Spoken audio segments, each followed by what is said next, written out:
Apesar de seu poder e de sua aparente onipotência, o Estado depende em grande parte da aprovação da opinião pública. Se as pessoas forem contra sua tirania e praticarem a desobediência civil, este será o caminho pacífico para o triunfo da liberdade.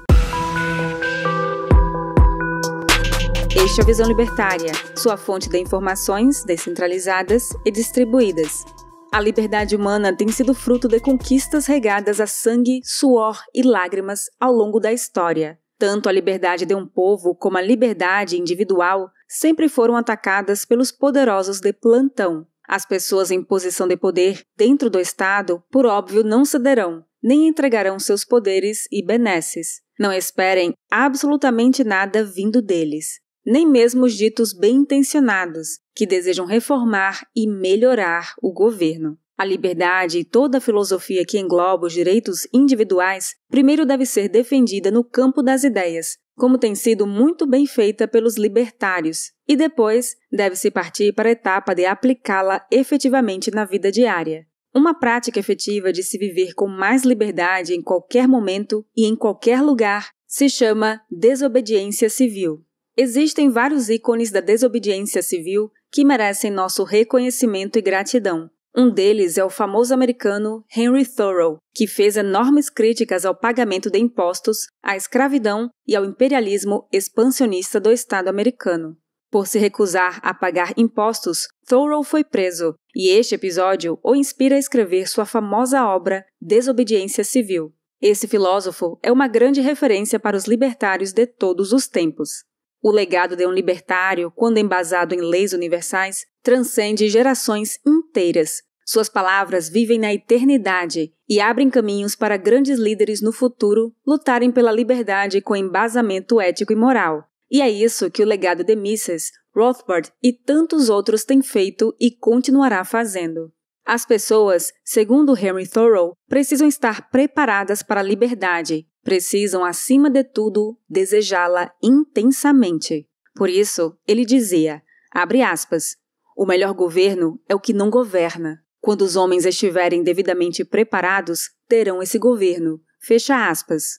O país que durante muito tempo foi referência da liberdade individual, os Estados Unidos, apesar de sua Constituição que protegia os direitos individuais, ou ao menos alegava proteger, passou por períodos sombrios e de repressão. Não somente a escravidão, como também ocorreu no Brasil e em vários outros países, mas, mesmo após o fim da escravidão dos africanos, houve um longo período de segregação racial institucionalizada em território americano. O Estado limitava os direitos dos negros apenas porque estes eram discriminados na sociedade e vistos como cidadãos de segunda classe, ou nem isso. E essa realidade da segregação institucional só foi rompida através de atos de desobediência civil, e a partir desse momento que as coisas começaram a mudar. Se a população negra americana aceitasse passivamente as imposições do governo e se limitassem a obedecê-las, essa realidade nunca teria mudado. O caso de Rosa Parks, uma americana de Montgomery que teve coragem de tomar a iniciativa de desobedecer às leis discriminatórias, foi um dos mais importantes e memoráveis. No estado do Alabama, havia uma lei que obrigava os negros a se sentarem no fundo dos ônibus públicos, e se não houvesse mais lugar vago, tinham que ceder o próprio lugar a um cidadão branco. Rosa se tornou um dos principais símbolos da luta dos direitos civis nos Estados Unidos. Isso tudo porque ela se recusou a sair de seu assento no ônibus, que até então era reservado para pessoas brancas. Ela foi uma costureira e se tornou uma das líderes do movimento contra a segregação racial, mas sua história não foi fácil. Ela foi presa em dezembro de 1955, quando recusou ceder o assento do ônibus a uma pessoa branca. É estranho imaginar, mas esse cenário de discriminação tão bárbaro está a menos de um século de distância dos dias de hoje. Os direitos e liberdades que foram adquiridos pelas pessoas não são coisas de um longínquo passado, mas são conquistas recentes.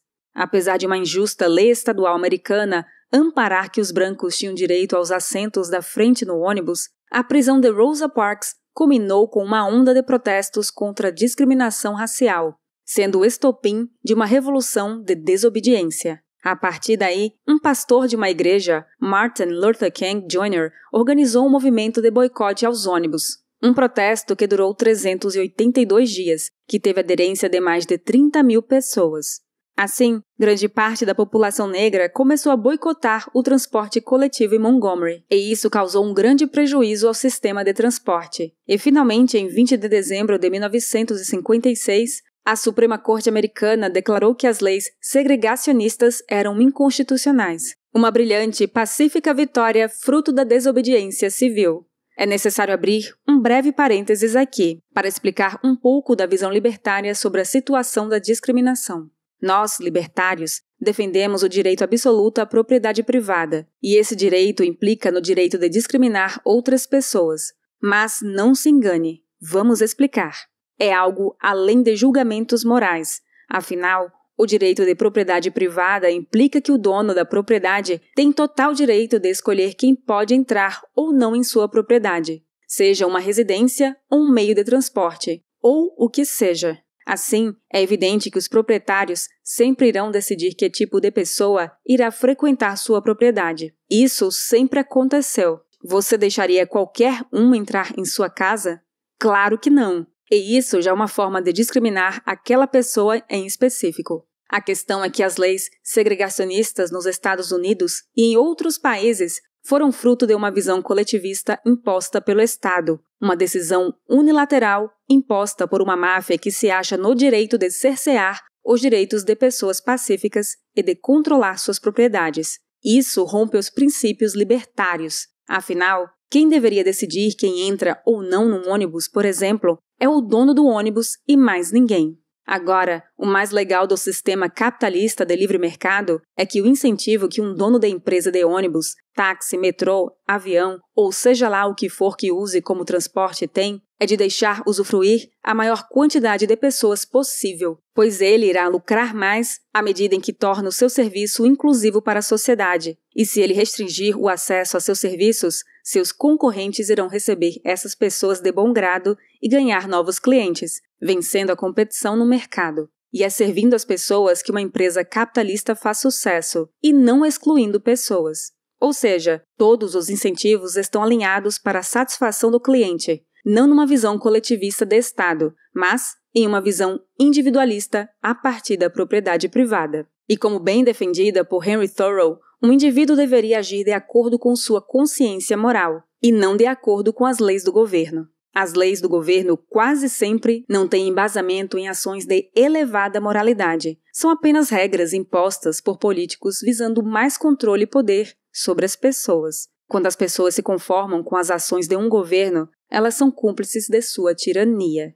Thoreau acreditava que não eram somente os donos de escravos de sua época os grandes culpados pela escravidão. Os cidadãos comuns, que não reclamavam da escravidão e ainda a aceitavam, a legitimavam e, querendo ou não, a apoiavam de forma passiva. Henry Thoreau sabia que, apesar de não vencer o Estado em vida, seus escritos e sua filosofia deixariam um importante legado. Isso é evidente quando ele escreveu: "Meus pensamentos vão conspirando contra o Estado. Acredito que todos os homens justos conspirarão." Assim, ele conseguiu influenciar a próxima geração de defensores da desobediência civil, como Mahatma Gandhi e o próprio Martin Luther King Jr. Mahatma Gandhi também usou táticas de desobediência civil ao protestar contra o domínio colonial britânico na Índia. Ele defendeu o fim dos impostos ingleses que condenavam milhões de indianos à miséria. Assim, ele lançou um de seus mais importantes atos de rebelião, a Marcha do Sal. Na década de 1930, os indianos eram proibidos de produzir sal e ainda tinham que comprar apenas com produtores ingleses. O objetivo de seu protesto pacífico era cruzar centenas de quilômetros colhendo sal no litoral, como uma forma de atacar o monopólio do sal e seus impostos abusivos cobrados pelos ingleses.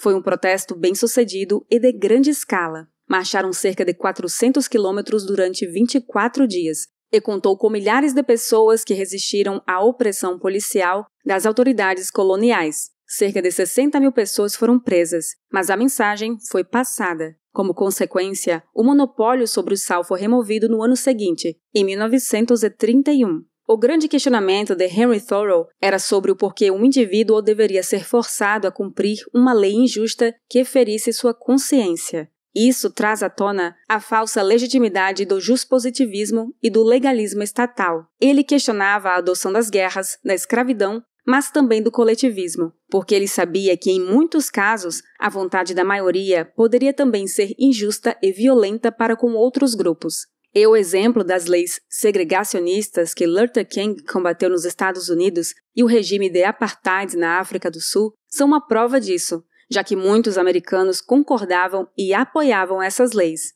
não apenas na classe política. Se uma grande parte da população for convencida pelos meios midiáticos a abandonar todos os seus direitos, seja de trabalhar e empreender, de usar sua propriedade como quiser, de ir e vir, ou até de manifestação e expressão com alguma justificativa como crise sanitária ou até climática, não quer dizer que esse grande coletivo está correto e age moralmente. A verdade é que o coletivo tende apenas a reproduzir de forma zumbificada o que a propaganda política e midiática lhe diz. Muitas vezes, o coletivo é guiado pelo medo, por propaganda ou pelo que as autoridades lhes impõem. Eles não têm a coragem e aquela vontade incansável de pensar de forma independente e de pesquisar informações por si próprios.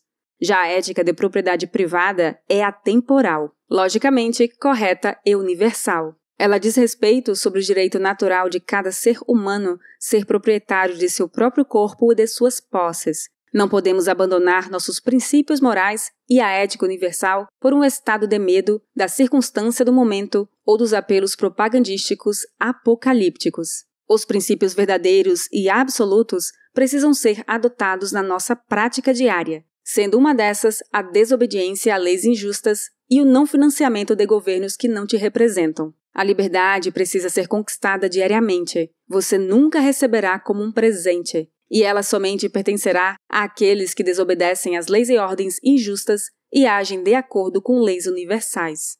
Como Mises já dizia, no longo prazo, até mesmo o mais tirânico dos governos, com toda a sua brutalidade e crueldade, não é páreo para um combate contra ideias, porque são as ideias que mudam o mundo.